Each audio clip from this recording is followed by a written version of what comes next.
عارف ايه اصعب خطوه في اي رحله؟ مش منتصف الطريق ولا حتى اخره. الصعب الحقيقي هو اول خطوه. اول ما تقول لنفسك انا هبدا، انا مش هسيب يومي يعدي تاني على الفاضي، انا مش ههرب من نفسي كل مره. دي اللحظه اللي بتفصل فيها بين اتنين: شخص بيعيش يومه عشوائي ويسيب حياته تمشي زي ما تيجي، وشخص قرر يمشيها بقراره حتى لو خطوه خطوه. بس خليني اقول لك الحقيقه، البدايه بتخوف دايما.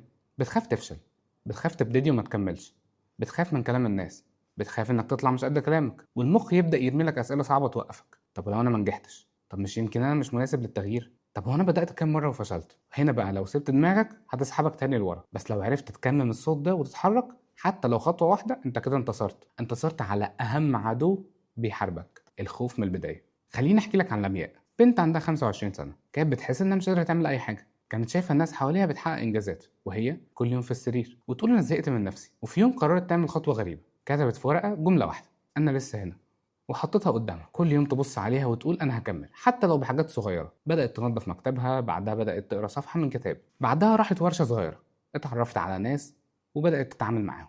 النهارده بتشتغل وبتساعد غيرها يخرجوا من نفس الحاله. البدايه مش محتاجه تكون مثاليه ولا محتاجه خطه عبقريه. البدايه محتاجه ثقه مع النفس، تقول انا تعبت من التاجيل، انا زهقت من الكسل، انا عايز ابدا من دلوقتي مش من اول الشهر. المفتاح الحقيقي مش في الوقت المناسب، المفتاح في انك تخلق الوقت المناسب ده بنفسك. صدقني في اللحظه اللي هتبدا فيها حتى لو باضعف مجهود بتحس براحه ما بتعرفهاش، اسمها انا اخيرا اتحركت. لو رجعنا وافتكرنا كل اللي اتكلمنا عنه، كل واحد فيهم بدا من نقطه ضعيفه، بس كل واحد منهم قرر يوم واحد من غير صفر احسن من سنه فيها ولا خطوه. انا مش بحاول اطلعك سوبر هيرو، انا بحاول ارجعك لنفسك، افكرك انك تقدر وانك مش لازم تكسر الدنيا عشان تبدا، بس لازم تبدا عشان تكسر السكون اللي جواك. تعال نراجع سوا بقى بسرعه اللي قلناه.